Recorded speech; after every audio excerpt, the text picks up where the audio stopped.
जय हिंद दोस्तों, स्वागत है एक बार फिर से। आज दिन भर की तमाम बड़ी खबरों में पहली अपडेट में जानेंगे। अधीर रंजन चौधरी ने भाजपा पर बोला जबरदस्त हमला, बोले राजभवनों को पार्टी दफ्तर में कर दिया तब्दील। तो उधर मल्लिकार्जुन खड़गे ने पीएम मोदी के सामने रख दी 5 बड़ी मांगे, बोले पूरा देश सुनना चाहता है मणिपुर की बात। तो उधर मुख्यमंत्री अशोक गहलोत की योजनाओं से सरकार रिपीट करने में जुटी कांग्रेस पार्टी, तख्ता पलट की तैयारी में बीजेपी। तो उधर बीआरएस नेता ने विपक्षी एकता की खोल दी पोला, बोले पीएम पद की लालसा में हो रहे इकट्ठा। तो उधर अब सड़कों पर खत्म हुआ दंगल, पहलवानों ने कर दिया ऐलान, अब ब्रजभूषण के खिलाफ कोर्ट में जारी रहेगी जंग। तो उधर मणिपुर में नहीं थम रही हिंसा, 30 जून तक इंटरनेट पर रहेगा बैन। और भी बड़ी खबरों को जानेंगे विस्तार से, लेकिन उससे पहले यदि आप भी मानते हैं कि देश की जनता बदलाव चाहती है तो इस वीडियो को लाइक कर, चैनल को लाल बटन दबाकर सब्सक्राइब करें और कमेंट बॉक्स में लिखें जय हिंद। दरअसल दोस्तों आपको बता दें कि बंगाल प्रदेश कांग्रेस के अध्यक्ष अधीर रंजन चौधरी ने भाजपा पर तीखा हमला बोला। उन्होंने कहा कि भाजपा ने देश के राजभवनों को पार्टी दफ्तर में तब्दील कर दिया है। बहुत से राजभवन ऐसे हैं जिन्हें भाजपा ने पार्टी दफ्तर में तब्दील कर दिया। उन्होंने कहा कि भाजपा की यही नीति है। उन्होंने विपक्षी एकता को लेकर ममता बनर्जी पर दूसरे दिन भी जमकर हमला बोला। उन्होंने कहा कि ममता बनर्जी ने विपक्षी एकता को हमेशा नुकसान पहुंचाया है। उन्होंने कहा कि बंगाल में कांग्रेस पार्टी के लिए तृणमूल कांग्रेस और भाजपा समान प्रतिद्वंदी हैं। अधीर रंजन चौधरी ने कहा कि ये कोई नई बात नहीं है। भाजपा उन लोगों को राजभवन में बिठा देती है जो भाजपा की विचारधारा वाले लोग होते हैं। उन्होंने कहा कि ये कोई नई बात नहीं है। महाराष्ट्र में भी इसी तरीके के आरोप लगे, केरल में भी इसी तरीके के आरोप लगे। उन्होंने कहा कि केंद्र की सरकार जिन राज्यों में विरोधी पार्टियों की सरकार होती है वहां पर राजभवन को औजार के रूप में इस्तेमाल करती है। उन्होंने ममता बनर्जी पर दूसरे दिन भी जमकर हमला बोला। तृणमूल सुप्रीमो ममता बनर्जी ने हमेशा नुकसान पहुंचाया है, पीछे से खंजर भौंका है। अधीर रंजन चौधरी ने कहा कि देश की राजनीति कांग्रेस को छोड़कर नहीं चल सकती है। उन्होंने कहा कि कांग्रेस के बगैर विपक्षी एकता संभव नहीं है। कांग्रेस नेता अधीर रंजन चौधरी ने यह भी दावा कर दिया है कि ममता बनर्जी और भाजपा में बड़ी साठगांठ हो गई है। अगली बड़ी खबर, मल्लिकार्जुन खड़गे ने पीएम मोदी के सामने रख डाली 5 बड़ी मांगे, बोले पूरा देश सुनना चाहता है मणिपुर की बात। दरअसल दोस्तों आपको बता दें कि प्रधानमंत्री नरेंद्र मोदी के 5 दिवसीय विदेश दौरे से लौटने के बाद केंद्रीय गृह मंत्री अमित शाह ने उनसे मुलाकात की है। अमित शाह ने मणिपुर के हालात को लेकर पीएम मोदी को पूरी जानकारी दी, जिसे लेकर कांग्रेस अध्यक्ष मल्लिकार्जुन खड़गे ने प्रतिक्रिया दी है। मल्लिकार्जुन खड़गे ने कहा कि पीएम मोदी ने 55 दिनों से मणिपुर पर एक शब्द तक नहीं बोला है। इसके साथ ही कांग्रेस नेता मल्लिकार्जुन खड़गे ने पीएम मोदी से 5 बड़ी मांगे भी की हैं, जिसमें मुख्यमंत्री की बर्खास्तगी शामिल है। मल्लिकार्जुन खड़गे ने कहा कि ऐसी खबर चल रही है कि आखिरकार मणिपुर पर गृह मंत्री अमित शाह ने पीएम नरेंद्र मोदी से बातचीत की है। पिछले 55 दिनों से मोदी जी ने मणिपुर पर एक शब्द तक नहीं कहा है। पूरा देश उनकी मणिपुर की बात सुनने का इंतजार कर रहा है। मल्लिकार्जुन खड़गे ने कहा कि अगर मोदी जी सही में मणिपुर के बारे में कुछ भी सोचते हैं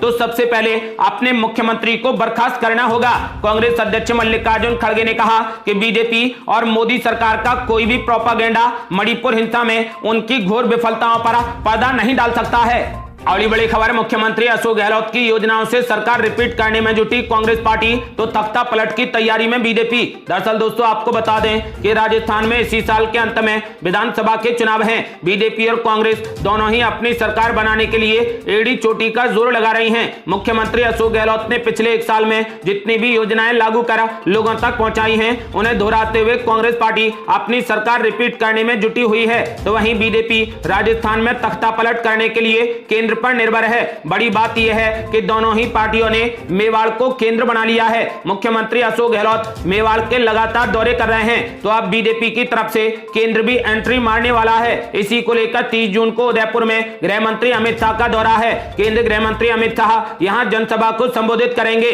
बीजेपी इस जनसभा में 50,000 लोगों की भीड़ जुटाने में लगी है। बीजेपी लोकसभा प्रभारी प्रमोद सावंत ने कहा कि केंद्रीय गृह मंत्री अमित शाह 30 जून को मेवाड़ से चुनावी संखनात करेंगे।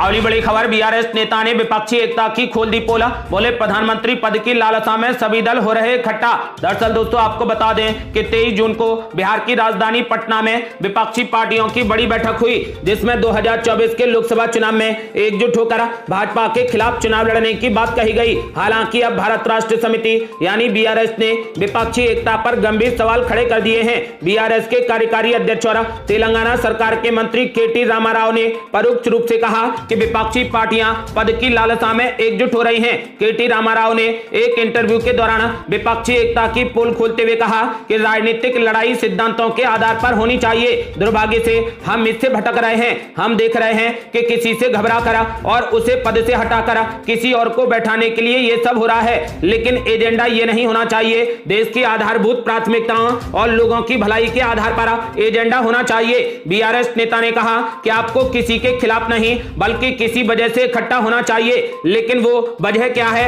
ये अभी तक किसी को पता नहीं है। बता दें कि पटना में हुई विपक्ष की बैठक से बीआरएस ने दूरी बनाकर रखी थी। बीआरएस प्रमुख के चंद्रशेखर राव यानी केसीआर भाजपा और कांग्रेस से अलग तीसरा मोर्चा बनाने के लिए तैयारी कर रहे हैं। अगली बड़ी खबर, केंद्रीय मंत्री भूपेंद्र यादव ने विपक्ष पर बोला जबरदस्त हमला।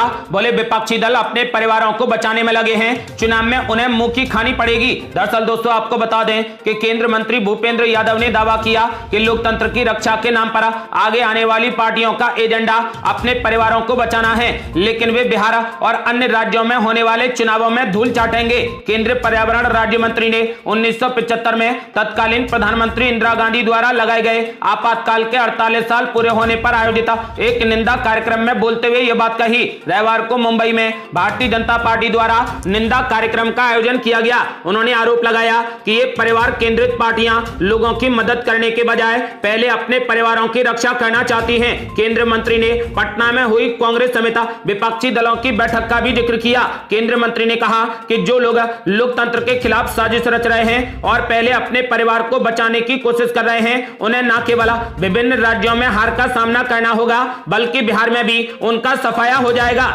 अगली बड़ी खबर, तेलंगाना में केसीआर को लगा जोर का झटका। करीब 1.5 दर्जन नेता आज कांग्रेस पार्टी में हो रहे शामिल। दरअसल दोस्तों आपको बता दें कि चुनावी राज्य तेलंगाना में बीआरएस यानी केसीआर को जोर का झटका लगा है। केसीआर की पार्टी के करीब 1.5 दर्जन नेता आज कांग्रेस में शामिल हो रहे हैं। बता दें कि खम्म से पूर्व सांसद पीएस रेड्डी, पूर्व मंत्री कृष्णा राव, एमएलसी दामोदर रेड्डी और 3 से 4 पूर्व एमएलए समेत करीब 1.5 दर्जन नेता दिल्ली में कांग्रेस का दामन थामेंगे। कांग्रेस अध्यक्ष मल्लिकार्जुन खड़गे और राहुल गांधी आज दिल्ली स्थित पार्टी मुख्यालय में इन नेताओं का स्वागत करेंगे। कर्नाटक में जीत के बाद जिस तरीके से तेलंगाना में सत्ताधारी बीआरएस में कांग्रेस ने सेंध लगाई है, उससे मुकाबला अब दिलचस्प हो गया है। बीआरएस के बागी नेताओं के कांग्रेस में शामिल होने पर चर्चाओं के बीच आज नई दिल्ली में पार्टी के केंद्रीय नेताओं के साथ तेलंगाना कांग्रेस नेताओं की एक महत्वपूर्ण बैठक भी होने वाली है। आपको बता दें कि जिसके बाद ये सभी नेता इस पार्टी में शामिल हो जाएंगे, जिससे केसीआर के लिए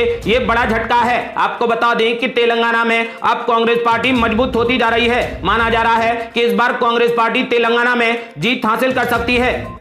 अगली बड़ी खबर, बाबूलाल मरांडी ने कांग्रेस पार्टी पर बोला जबरदस्त हमला।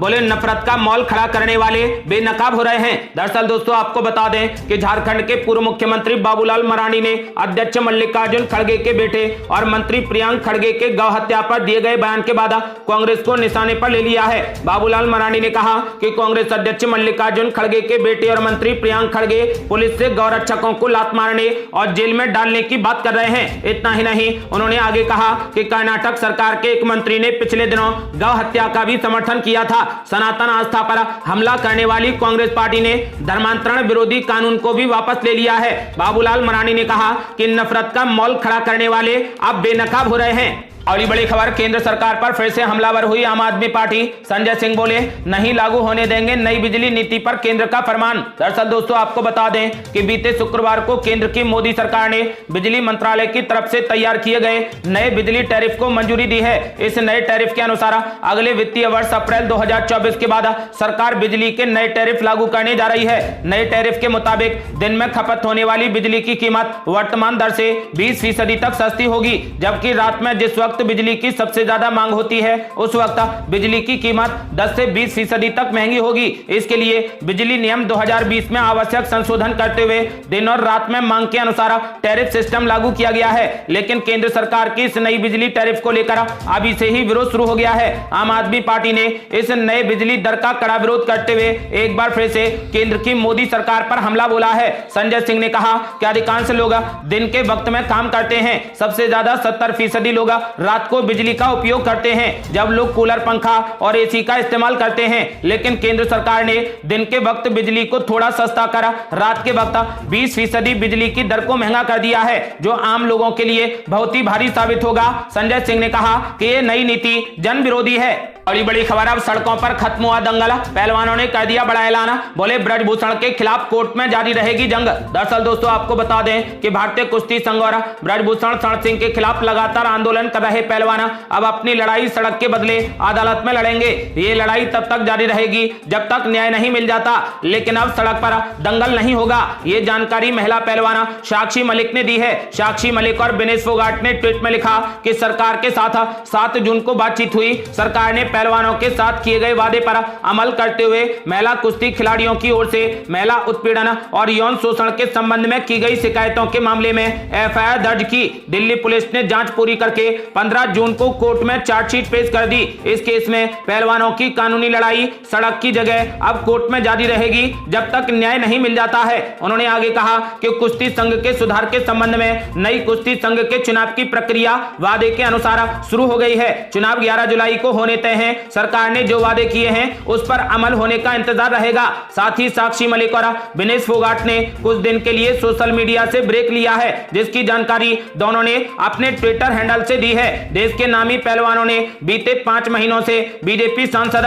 ब्रजभूषण शरण सिंह के खिलाफ जंग छेड़ रखी थी। पहलवानों ने ब्रजभूषण पर यौन उत्पीड़न का आरोप लगाते हुए जंतर मंतर पर प्रदर्शन भी किया था। प्रदर्शनकारी पहलवान ब्रजभूषण शरण सिंह के इस्तीफे की मांग करते हुए गिरफ्तारी की भी मांग की थी। मामला सुप्रीम कोर्ट में पहुंचा। दिल्ली पुलिस ने ब्रजभूषण के खिलाफ 2 एफआईआर दर्ज की। हालांकि बाद में नाबालिग पहलवान ने एफआईआर में लगाए गए अपने आरोपों को वापस ले लिया और अब कोर्ट में चार्जशीट दायर हो गई है, जिसके बाद पहलवान साक्षी मलिक और विनेश फोगाट ने जानकारी दी है कि वो सड़क पर इसका दंगल नहीं करेंगे, बल्कि ब्रजभूषण के खिलाफ कोर्ट में उनकी जंग जारी रहेगी। उन्होंने ऐलान कर दिया है कि जब तक हमें न्याय नहीं मिल जाता हमारी जंग अब कोर्ट में होगी। ये थी अब तक की बेहद बड़ी खबरें। रोजाना की ताजा खबरों को जानने के लिए चैनल को लाल बटन दबाकर सब्सक्राइब करें और घंटी बटन भी दबा दें। जल्दी मिलते हैं बड़ी अपडेट के साथ, तब तक के लिए जय हिंद, जय भारत।